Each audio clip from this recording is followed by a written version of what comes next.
வணக்கம் நகரத்தார் பெருமக்களே, நம்ம நகரத்தார் டிவியை பாருங்கள். நம்ம நகரத்தார் டிவியில் சமூக நிகழ்வுகள், பொது நிகழ்வுகள், இலக்கிய நிகழ்வுகள் எல்லாம் மிகச் சிறப்பாக இருக்கின்றன. அவற்றை கண்டு களியுங்கள். நம்ம நகரத்தார் டிவியை சப்ஸ்கிரைப் செய்யுங்கள், ஷேர் செய்யுங்கள், லைக் செய்யுங்கள், பெல் பட்டனை கிளிக் செய்யுங்கள். மிக்க நன்றி.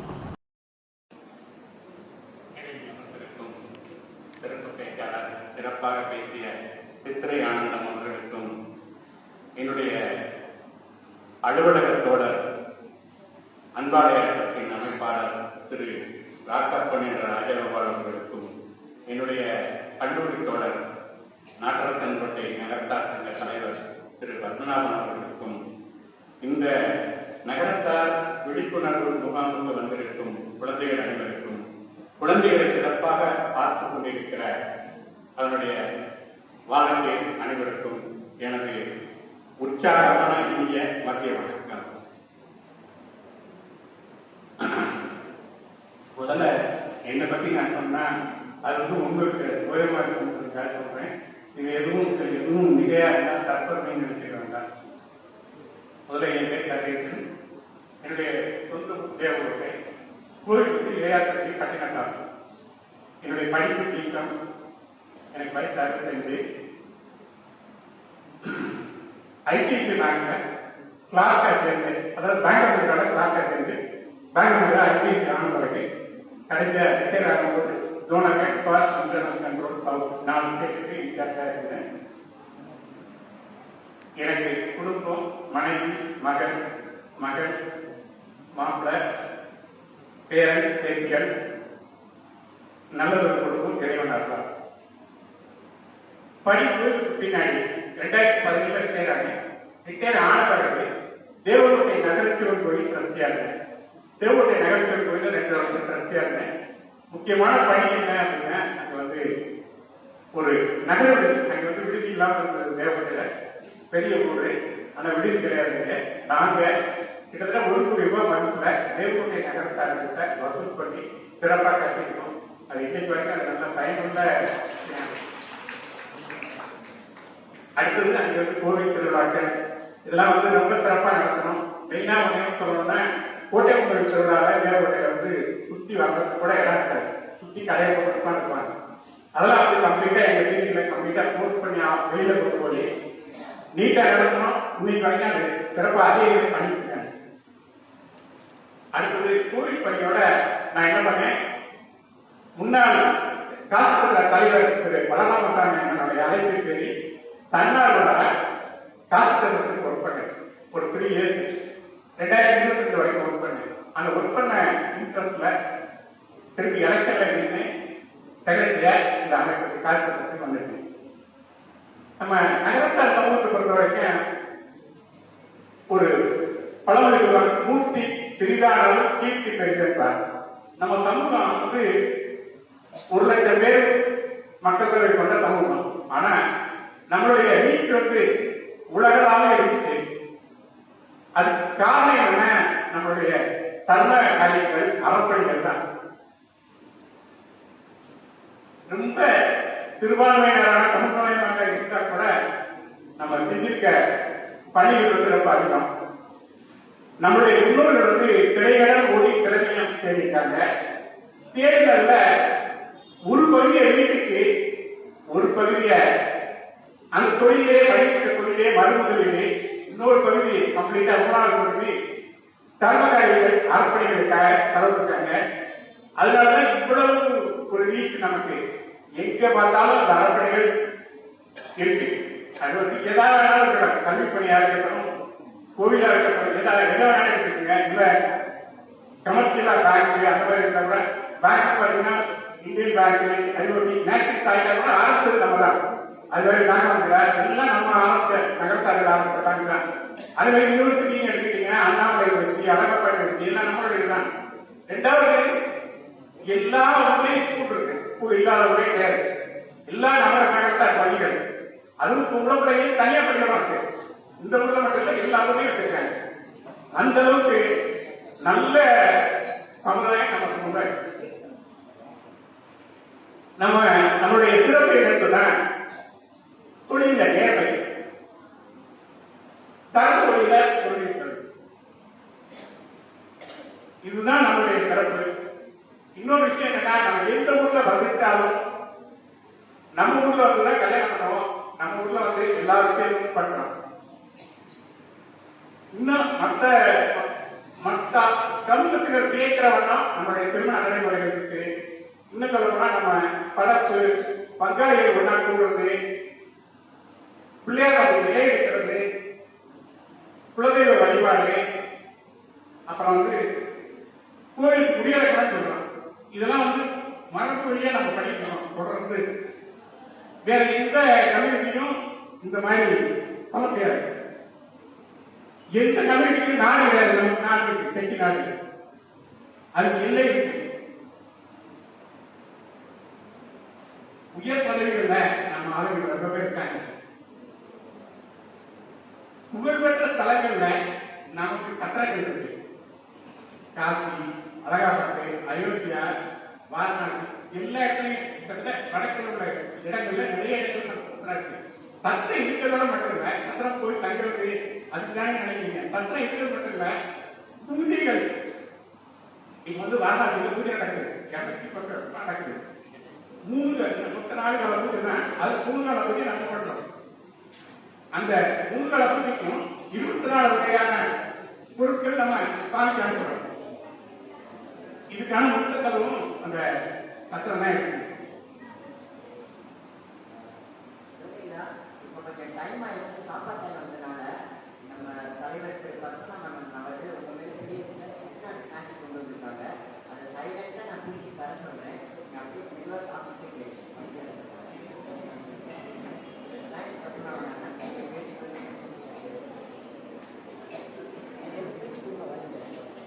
இந்த தர்மகாரியத்தை சொன்னேன். இந்த தர்மகாரியத்தை வந்து நம்மளுடைய காசி சத்திரமும் ஒண்ணு. காசி சத்திரம் வந்து 1813 பர்மாவாழ் நகரத்தாருங்காம கூட்டுவிக்கப்பட்டது. அதுக்கப்புறம் இந்த சத்திரம் வந்து முதல்ல வந்து வாடகை கொடுத்து அந்த மாதிரி கோயிலுக்கெல்லாம் பொருள்லாம் அனுப்பிட்டு இருக்காங்க. 1863 ஒரு இடம் வாங்கி சத்திரம் கட்டிருக்காங்க. அதாவது 1830 வருஷத்துக்கு முன்னாடி அப்ப வந்து வண்டி எல்லாம் கிடையாது, ட்ரெயின்லாம் கிடையாது, எதுவுமே கிடையாது. நடந்து போயிருக்காங்க, மாட்டு வண்டியில போயிருக்காங்க. அந்த சத்திரம் வந்து 210 வருஷமா நடந்துட்டு இருக்கு, நல்ல முறையில் நடந்துட்டு இருக்கு. இந்த சத்திரம் வந்து 76 ஊர்களுக்கு பொதுவான சத்திரம். நம்ம நகரத்தாருக்கு பொதுவான சத்திரம்.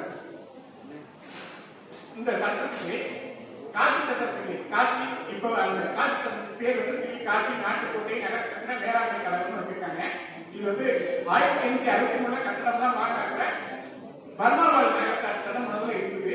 அதுக்கப்புறம் பின்னாடி 1963 ரிஜிஸ்டர்ட் சொசைட்டிய இந்தியாவோட நகரத்தாரியை நடத்துற மாதிரி கொடுத்தாங்க, ஹேண்ட் ஓவர் பண்ணாங்க. அதுக்கப்புறம் 1963 இந்தியாவோட நகரத்தாரி எல்லாரும் சேர்ந்து இந்த இதை நடத்திட்டு இருக்காங்க. இந்த சட்டத்துக்கு 7 கிளை இருக்கு. வடக்குல இந்திய 4 கிளை இருக்கு. சவுத்துல 7 கிளை வந்து வாரணாசி, கயா, அலகாபாத், அயோத்தியா, கல்கத்தா, காரணிபுரம், நாஜ் அப்படின்னு 7 இடத்துல இருக்கு. தமிழ்நாட்டில் பார்த்தீங்கன்னா தேய்பட்டினம், பழனி, சென்னை, காரைக்குடி 4 இடத்துல இருக்கு. இது தவிர குன்னக்குடியில ஒரு இடம் ரீசெண்டா புதியோர் வழி கட்டுறதுக்காக என்வாரன்மெண்டல் கொனைட்டு இருக்காங்க. கல்கத்தாவில் நமக்கு கோயில் இருக்கு, சிங்காரபுரேஸ்வரர் கோயில் இருக்கு, காசில விசாராட்சி கோயில் நம்மளோட கோயில். கல்கத்தாவில் காளி கட்டிக்கிற இடத்துல, அதாவது காளி கோயில் பின்னாடி அந்த இடத்துல நமக்கு ஒரு சத்திரம் அந்த காலத்துல இருக்கு. இப்ப ராக்கெட்ல இருக்கு, நம்ம அதை பற்றி பண்ண முடியல. வாரணாசியில 10 படத்துக்காக ஒரு இடம் வாங்கிட்டாங்க. அந்த இடமும் ஆக்கிரமிப்புல இருக்கு. நம்ம முயற்சி பண்ணிருக்கோம் அதை வெற்றி பண்றதுக்கு. வாரணாசியில 1854 நந்தவனத்துக்காக ஒரு இடம் வாங்கிட்டாங்க, சிக்ராங்கிற இடத்துல. அந்த இடம் அப்ப வாங்கும்போது 5500 ரூபாய், இன்னைக்கு விலை மதிப்பு வந்து 500 கோடி. அந்த இடம் வந்து ஆக்கிரமிப்புல இருக்கு 40 வருஷமா. இப்ப ரீசெண்டா, அதாவது போன டேர்ம்ல, நாங்க வரதுக்கு முன்னாடி உள்ள டேர்ம்ல 1922 தெய்வத்திலே பல ராமசாமி அவர்களுடைய தலைமையில ஒரு வீட்டுக்குள்ள இருந்தது. உள்ள மெயினா சொல்லணும்னா கோட்டைகள் கூட்டாளர் இருப்பேன், அப்புறம் அறிமுக முத்துக்குமாரனே இவங்கெல்லாம் முன்னாடி இருந்தாங்க. அந்த மீட்புக்குழுனால அந்த 500 சொத்து மீட்கப்பட்டது.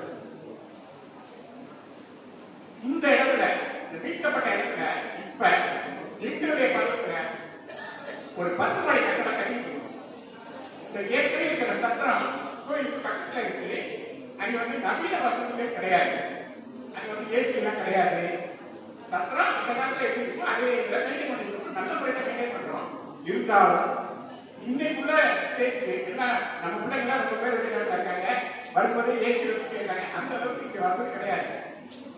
புதுசா கட்ட சத்திரத்துல 135 அறைகள் எல்லாம் ஏசியா போட போறாங்க. அந்த கட்ட வேலை நடந்துருக்கு. கிட்டத்தட்ட அது வந்து ப்ராஜெக்ட் வந்து 58 கோடி ரூபாய், 48 கோடி ரூபாய் காசு, ஒரு 8 கோடி ரூபாய் 58 கோடி ரூபாய் நம்ம கட்டிட்டு போறோம். இது வந்து 48,000 பொதுவான கட்டடம். இந்த 10 மாடி கட்டடத்துல இது வரைக்கும் 3 மாடி போட்டாச்சு, 4வது மாடி வேலை நடந்துட்டு. இது வந்து 31/10/2025. இது வந்து நாங்க அடிக்கல் நாட்டுறதுக்கே இந்த டேட் அடிச்சிருக்கோம். இந்த டேட்ல சத்திரம் வந்து ஓபன் ஆகக்கூடிய சத்திரம் 10 மாடி கட்டடம் 31/10/2025 பிரதமர் மோடி மேல கலந்து இருக்கிறோம். இது தவிர காதி கட்டடத்துல நாங்க என்ன செஞ்சுட்டு இருக்கோம் அப்படிங்கிறத நீங்க தெரிஞ்சுக்கணும். நம்ம சமுதாயத்துல நடிப்பு முதியவர்களுக்கு உதவி கொடுக்கிறோம். பென்ஷன் மாதம் 1000 ரூபாய். ஏற்கனவே போன பீரியட்ல 500 ரூபாய் இருக்குது, ஒரு 160 பேர் கொடுத்துட்டு இருந்தாங்க. இப்ப இந்த பீரியட்ல நம்பரையும் கூட்டி ரூபாய் கொடுத்துருக்கோம். இப்ப கிட்டத்தட்ட ஒரு 600 பேர் இதனால பயணிக்கிறாங்க. மாதம் 1000 ரூபாய் கொடுக்குறோம் நலிவுற்ற முதியவர்களுக்கு. அதே மாதிரி நலிவுற்ற குடும்பத்தில் இருக்க பெண்களுக்கு திருமண உதவியாக மாதம் 10,000 ரூபாய் கொடுக்கும். இது வந்து வருடத்துக்கு கொடுக்கும். ஒரு 50லேருந்து 60 பிள்ளைங்க 60 பிள்ளைங்களுக்கு கல்யாணத்துக்கு கொடுத்துருக்கோம். அதாவது எவ்வளவு பேர் அப்படி பண்ணாலும் கொடுக்குறோம். நம்ம ஆவரேஜா நான் கால்குலேட் பண்ணி சொல்றேன், ஒரு 50 குடும்பத்துக்கு பயன்படுத்திருக்காங்க. அதே மாதிரி ஈவெண்ட் பணம் கொடுக்குறோம். முன்னாடி 5,000 ரூபாய் இருந்தது, எங்க வீட்டுல 10,000 ரூபாய் மாற்றிருக்கோம். எதோ வந்து சொன்னா இவங்க இறந்துட்டாங்க சொன்னா இவங்க பணங்கள் இந்த மாதிரி நாங்க ஏற்பாடு பண்ணி கொடுத்துருக்கோம். அதே மாதிரி குழந்தைங்களுக்கு எத்தனை அப்படி இருந்தாலும் கொடுக்குறோம். உயர்கல்விக்காக நீங்க பிள்ளைங்களா இருக்கீங்க, நல்லா நோக்கணும். பட்டப்படிப்புக்கு 4,000 ரூபாய் கொடுக்கணும், இன்ஜினியரிங்க்கு 6,000 கொடுக்கணும், எம்பிபிஎஸ் படிக்கிற பசங்களுக்கு 10,000 கொடுக்கணும். இது வந்து எத்தனை அப்படி இருந்தாலும் அத்தனை அப்படி எழுதி கொடுத்துருக்கோம். இது கிட்டத்தட்ட வருஷம் கொடுக்குறோம். இந்த வருஷம் நாங்க வந்து ஒரு 99-4 வருஷம் கொடுக்கணும். அதுவே காலத்துல ஒரு சேஃப் டெபாசிட் லாக்கர் இருக்கு, 250 லாக்கர் இருக்கு. எல்லாமே வந்து லாக்கர் இருக்கு. அதாவது ஒரு லாக்கர் போய் லாக்கர் எடுத்தீங்கன்னா 10,000 ரூபாய் வரும். எங்கிட்ட வந்து 4,000 ரூபாய் தான். இது வந்து ஒன்லி ஃபார் நகரத்தை காரைக்குடி சத்திரத்துல இருக்கு. இது 250 லாக்கர், எல்லா லாக்கரும் கொடுத்தாரு.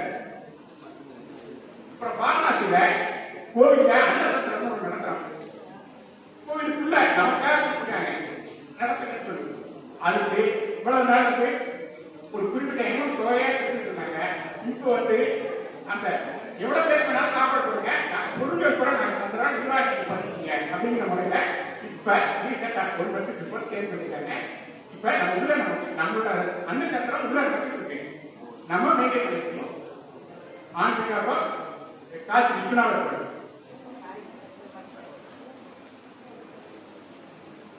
இது எல்லாம் குறிப்பிங்க. இந்த காசு திட்டத்துக்கு நாங்க வந்தா எப்படி இருக்கும், நாங்க எப்படி வர்றது, அந்தந்த காலத்துல நீங்க கண்டிப்பா வரணும்னு ஆசைப்படுறேன். அதுக்கு நீங்க வந்து எப்படி இருக்கணும் அப்படின்னா புள்ளியா இருக்கணும்.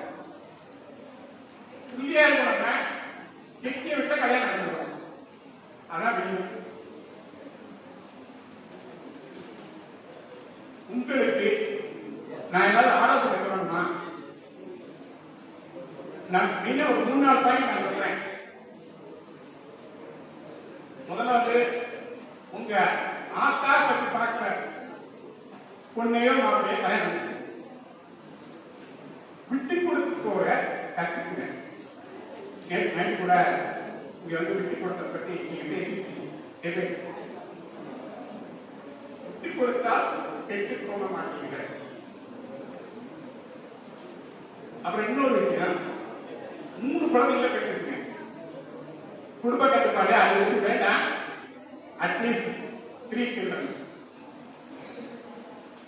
இன்னொரு விஷயம் முக்கியமா நான் சொல்லணும்னு ஆசைப்படுறேன். நீங்க தொழில் முனைவராக போயிருக்கீங்க. நான் என்னுடைய எக்ஸ்பீரியன்ஸை சொல்றேன். டிகிரி முடித்தோன்னே நான் வந்து தொழில் பண்ணணும்னு ஆசைப்பட்டேன். எங்க ஊர்ல வந்து எங்க ட்ரஸ்ட் இருக்கு, 10 பேர். அந்த ஊர்ல வந்து காலேஜ் படிக்கும் போதே அந்த இன்ட்ரெஸ்ட் கிரியேட் ஆயிடுச்சு. அதுக்கப்புறம் நான் வந்து வேற ஒரு தேட்டர்ல ட்ரஸ்ட் வைக்கலாம் அப்படிங்கிறதுல இருக்கேன். எங்களுடைய அந்த நேரத்தில் குடும்ப சூழல், அப்பா இல்லை, அம்மா வந்து இங்க கேட்டாங்க பிசினஸ் பண்ண வேண்டாங்க. எந்த ரீசன் சொன்னாங்க, நல்ல பொண்ணு வராது அப்படின்னு சொல்லி எடுத்தேன். எதுக்காக சொல்றேன், நான் டிகிரி முடிச்சிருந்தேன், பேங்க் வேலை பண்ணேன். பேங்க் வேலை பண்ணி வேலை கேட்டேன். ரிட்டையர் ஆகும்போது நல்ல ஃபியூச்சர்ல ரிட்டையர் ஆனேன், நல்ல சேலரி. ஆனா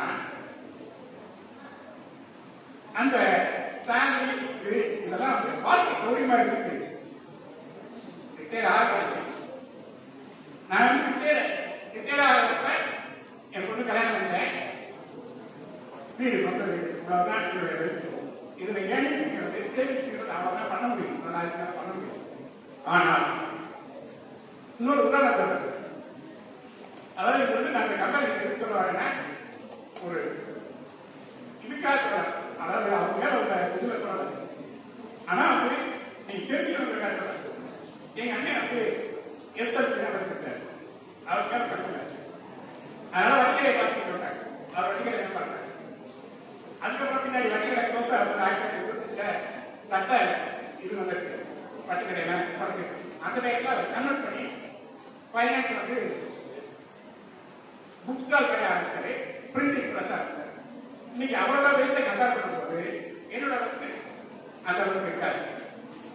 அதனால நம்ம எல்லாரையும் என்ன தெரியுதுன்னா, நீங்க எல்லாருமே ஏதாவது ஒரு வகையில தொழில் முனைவரா பாருங்க. எடுத்தோட நீங்க பிசினஸ் பண்ண முடியாது.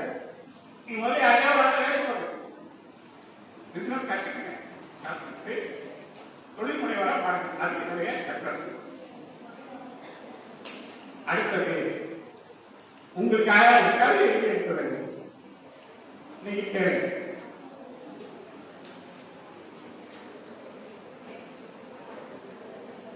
வானம் தொட்டு விடும் தூரம்தான். ஜெனரலா எல்லாரும் உங்களுடைய டார்கெட் என்னன்னா வானத்தை இல்லைன்னு சொல்றாங்க. அதான் மேக்ஸிமம் டார்கெட். அதுதான் நான் சொல்றேன். அந்த டார்கெட்டை ரீச் பண்ற அந்த லெவல்ல இருக்கிற வானம் தொட்டு விடும் தூரம்தான். எங்கே இருக்கிறோம், எங்கே போக வேண்டும், எப்படி போக போகிறோம், இப்படி தெளிவாக இருக்கிறீர்களா? நிச்சயம் வானம் தொட்டு விடும் தூரம்தான். எங்கே இருக்கிறோம், எங்கே போக வேண்டும், எப்படி போக போகிறோம் என்று தெளிவாக இருக்கிறீர்களா? நிச்சயம் வானம் தொட்டு விடும் தூரம்தான். உங்களுக்குள் ஒளிந்திருக்கும், உங்களுக்குள் மறைந்திருக்கும் சாதிக்க தூண்டுகிற வெளியை சோதிக்க துவங்கிவிட்டீர்களா? நிச்சயம் வானம் தொட்டு விடும் தூரம்தான். தரமான முறையில் தரமான விமர்சனங்களை மதிக்கவும், தரமானவர்களின் தரமான விமர்சனங்களை மதிக்கவும், தரமில்லாத முறையில் விமர்சனங்களை புறக்கணிக்கவும் உங்களுக்கு தெரியுமா? நிச்சயம் வானம் தொட்டுவிடும் தூரம்தான். மந்திரத்தால் மாற்றாயா, மாறி மாறி வேளாமல் வெற்றியா? மந்திரத்தால் மாற்றாயா, மாறி மாறி வேளாமல் வெற்றியா? வெற்றி பெறும் வரை முயற்சி, வெறியுடனே விடாமுயற்சி உள்ளவரை நீங்கள் நிச்சயம் வானம் தொட்டுவிடும் தூரம்தான். கண்ணை திறந்து கொண்டே தூங்குகிற உலகிலே தூங்கும் போது கூட விழிப்புடனே இருப்பவரா நீங்கள் நிச்சயம் வானம் தொட்டுவிடும் தூரம்தான். அவசரமும் ஆத்திரமும் அவசரமும் ஆத்திரமும் பரபரப்பும் பதற்றமும் மிக்க உலகிலே திறமையுள்ள உங்களுக்கு பொறுமை மிக கொண்டார். நிச்சயம் வானம் தொட்டுவிடும் தூரம்தான். பிறகு தோல்வியை தங்களின் வெற்றியாக கொண்டாடும் உலகிலே தோற்கடிக்கும் லட்சியம் இல்லை, வெற்றி பெறும் குறிக்கோள் உள்ள வராய்கள் நிச்சயம் வானம் தொட்டுவிடும் தூரம்தான். யோசனை யார் சொன்னார்? எங்கிருந்து வந்தால் என்ன யோசனை யார் சொன்னாலும் எங்கிருந்து வந்தால் என்ன உங்களது கண்ணும் காதும் விழித்திருக்கிறதா கருத்தும் இதயமும் திறந்திருக்கிறதா நிச்சயம் வானம் கொண்டு விடும் தூரம் தான். சாதாரணம் என்று சாதாரணமாக்கிவிடாமல் சாதாரணம் என்று சாதாரணமாக்கிவிடாமல் இன்றைய சராசரிகள் நாளைய சக்கரவர்த்திகள் இன்றைய சராசரிகள் நாளைய சக்கரவர்த்திகள் எதை இழந்தாலும் நம்பிக்கையை இழக்காமல் பாதிப்புகள் பொற்பட வந்தாலும் சாதிக்க துணிந்தவரா நீங்கள் நிச்சயம் வானம் விட்டுவிடும் தூரத்தால். மனது இளமையாக பெரியவர் மனது இளமையாக சிறியவர் அறிவு விருத்தியாக பெரியவர்கள் மகிழ்ச்சி அதிகமாக சமமானவர்கள் என பழகுங்கள் பழகுங்கள் பழகுங்கள் தயக்கமிட்டு பழகுங்கள் நிச்சயம் விட்டுவிடும் தூரம் தான். திறமை என்பது திறமை என்பது விரல்கள் திறமை என்பது விரல்கள் அங்கீகாரம் என்பது மோதிரங்கள். விரல்களை நேர்த்தியாக வைத்திருங்கள் விரல்களை நேர்த்தியாக வைத்திருங்கள் மோதிரங்களுக்காக ஒருவரும் ஏங்காற்றுங்கள். நான் விரல்களை விரும்புகிறேன் ஆனால் மோதிரங்களை வெறுக்கவில்லை என சொல்ல நீங்கள் ஆரம்பித்திருக்கிறீர்களா நிச்சயம் வானம் கொண்டுவிடும் தூரத்தான். தரையில் இருக்கும் விமானமும் கரையில் இருக்கும் கப்பலும் பறக்காமல் நிறுத்தப்படாமலும் இருந்தால் பாதுகாப்பு மிக அதிகம். தரையில் இருக்கும் விமானமும் கரையில் இருக்கும் கப்பலும் பறக்காமல் நிறுத்தப்படாமல் இருந்தால் பாதுகாப்பு மிக அதிகம். ஏரோப்ளேனோ ஷிப்போ டிராவல் பண்ணாமல் இருந்தால் எந்த ஆக்சிடென்ட் வராது. ஆனால் அவை உருவானதன் பயன்தான் என்ன? ஏரோப்ளேனா பறக்கணும் அதுதானே உருவாக்கிருக்கோம். ஷிப்னா போகணும் கடல்ல அதுதானே உருவாக்கிருக்கோம். அதை உருவாக்குறத நம்ம பயன்படுத்த வேஸ்ட். அதான் உங்களுக்கு சொல்றேன் உங்களுக்கு உலகிற்கு அடையாளம் காட்டிட தடைகளை தகர்த்து சவால்களை எதிர்கொள்ள புறப்பட்டு விட்டீர்களா நிச்சயம் வானம் விட்டுவிடும் தூரம் தான். சாதிக்க பிறந்தவர்கள் நீங்கள் பலம் மட்டும் போதாது குழுவோடு இணைந்த குணநலம் வேண்டும். அதி உயர்வான வெற்றியை பெற என தெரிந்தவரா நீங்கள் நிச்சயம் வானம் விட்டுவிடும் தூரம் தான். குரூப்பா இருக்கணும் சிங்களா ஒன்றும் கிடையாது அப்படின்னு நம்ம தெரிஞ்சுக்கணும். வானத்தை தொடப்போகிற நகரத்தார் குழந்தைகளுக்கு என்னுடைய வாழ்த்துக்கள். நன்றி, வணக்கம்.